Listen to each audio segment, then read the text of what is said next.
Hey everyone, welcome to today's episode of Cinema Safari. Today we're going to be talking about The Smashing Machine.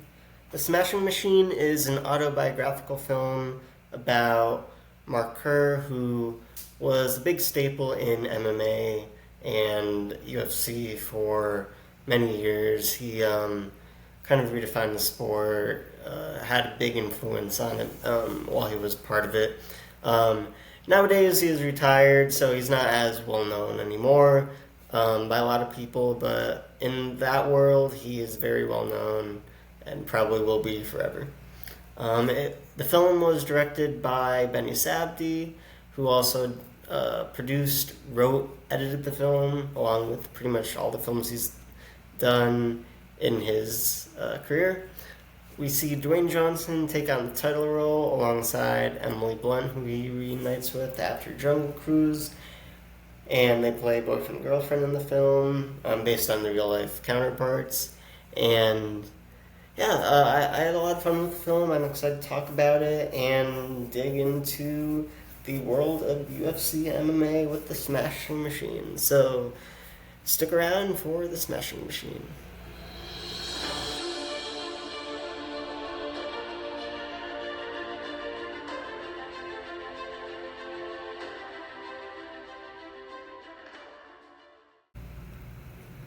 The Smashing Machine was directed, edited, produced, written all by Benny Sabdi, who also has some acting credits to his name. So he does acting, directing. This is probably his fifth or sixth film as director. He frequently collaborates with his brother Josh. I believe it's his brother. And he edits pretty much all the films that he is involved in. I think there were only like one or two films in this filmography that I was looking at where he hasn't actually directed them, but he's edited basically everything. This was the first film that I saw that he didn't actually physically collaborate with Josh on the film, his brother. So he's kind of like a jack of all trades. He does pretty much everything, which is very impressive, especially for a big feature film like this.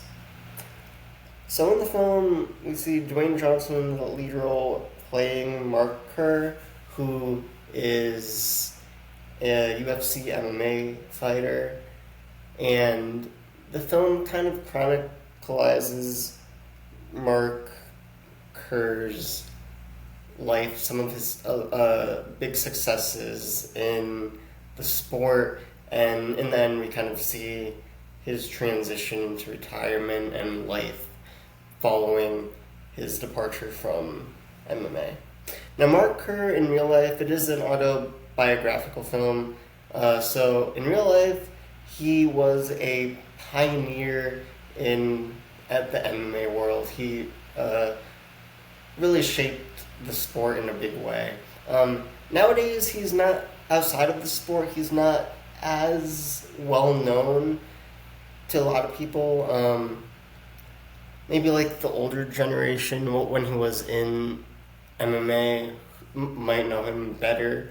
But for the most part, he's not as well known outside of the sport. But in the sport, he is very well known as a pioneer of the sport. A lot of big things that he did while he was part of it. So also in the cast, we have Emily Blunt, who reunites with Dwayne Johnson after Jungle Cruise, and they might have done another film together, I'm not sure, but they've worked together a couple times now. Then Ryan Bader plays Mark Coleman, who is another MMA fighter, who kind of helps coach Dwayne Johnson's character in the film for a couple of his fights. Then there's the rest of the cast is kind of a mix of actual MMA fighters and actors portraying both real and fictional characters. So the film had its world premiere at the 82nd Venice International Film Festival on September 1st, and it won the Silver Lion Award. and it was nominated for a Golden Lion Award, which is a huge thing. It received mostly positive reviews upon its release, and the big thing was that when it was released, I believe in its opening weekend it only made $6 million, which is the lowest opening in Dwayne Johnson's career. And after its opening weekend, a lot of people were kind of debating why it had such a low opening. Because I think a lot of people were kind of surprised by it because they thought that, having Dwayne Johnson in the lead, the fact that it is like MMA, boxing, stuff like that, especially a lot of fans of MMA, I feel like, would have been interested in seeing it. But part of it, I think, was it wasn't necessarily marketed as well as other films. The way it was marketed, it had a huge digital marketing campaign, which some people are saying kind of hindered the opening box office for it. So there's some debate about why it opened so low and why it's not having a great box office run. Because I think right now it's still only at like 7 or 8 million against a 50 million budget. So it's not doing too well at the box office, but I did see it, and it is. I liked it. I've never been a huge MMA or fan or like boxing wrestling fan. But I like the story. I think that was one of the biggest positives in the film. The story. I think it was pretty well written, well acted. Dwayne Johnson. I thought he did really well in the role. We saw a lot of good emotion from him in certain parts, which in past roles he hasn't necessarily shown emotion too well in certain roles. But I mean, then again, the characters he usually plays, maybe he doesn't have to show as much emotion for certain things. I don't know, but I thought he did pretty well. So it sits at a 71% on Rotten Tomatoes. So it's been getting pretty positive reviews. So a lot of the negative box office I think, is because of like certain marketing aspects more than anything else. So what are people saying about the Smashing Machine? A lot of the consensus, with critics at least, is that it's very, I guess there was a documentary surrounding the same topic with Mark Kerr a while back, and a lot of them were saying like there's not too much new information in the film, so they were kind of comparing it to that, maybe a little too heavily in some cases. So a lot of them were saying stuff about that. Also, Dwayne Johnson, a lot of people were saying, or there's been speculation that his performance could potentially lead to Oscar buzz for this next year, which would be very interesting to see how that pans out. I think he did have a really good performance. It was the most vulnerable we've seen him in a role, so he definitely went to great lengths to prepare for this role. We could definitely see that in the film, so I'm excited to see like how that pans out, because I think like it would be a very cool thing to see him get that.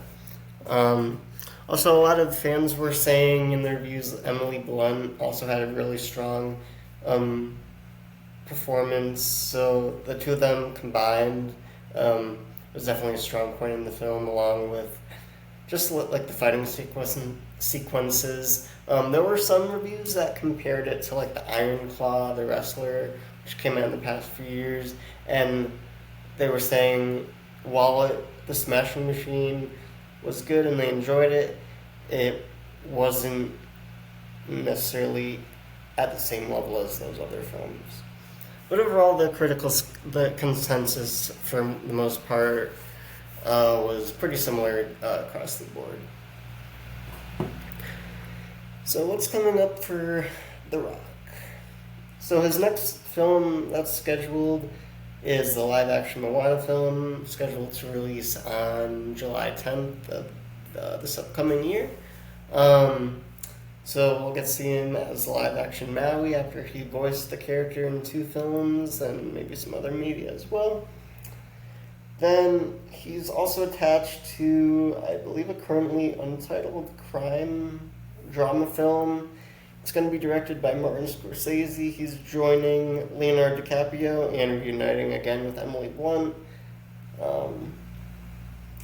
And it'll depict the mafia's influence on Hawaii, and Johnson will be portraying an aspiring mob boss in the film and his rise within the criminal underworld in Hawaii,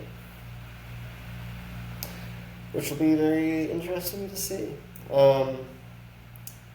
And then he will be reteaming with Benny Safdie for the Lizard music film, based on a teen novel of the same name. And there are no dates or too much information for those 2 films, so excited to see more information about that. Dwayne Johnson, he was saying that he wants to do more films that have like more meaning to him and like a better connection rather than just, the action films he's been doing per se. So I think these films, very interesting transition for him and for his acting career after a lot that we've seen him in. So as we get more information about these future films, it's definitely going to be interesting to see how they look and how he is in the films. So I'm excited for that. And now we're going to wrap things up for today's episode.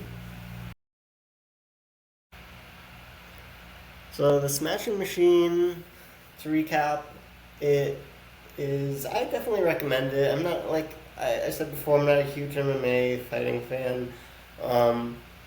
But the movie, especially the performances, Dwayne Johnson, Emily Blunt, they were really good. It has a good story. I really enjoyed it.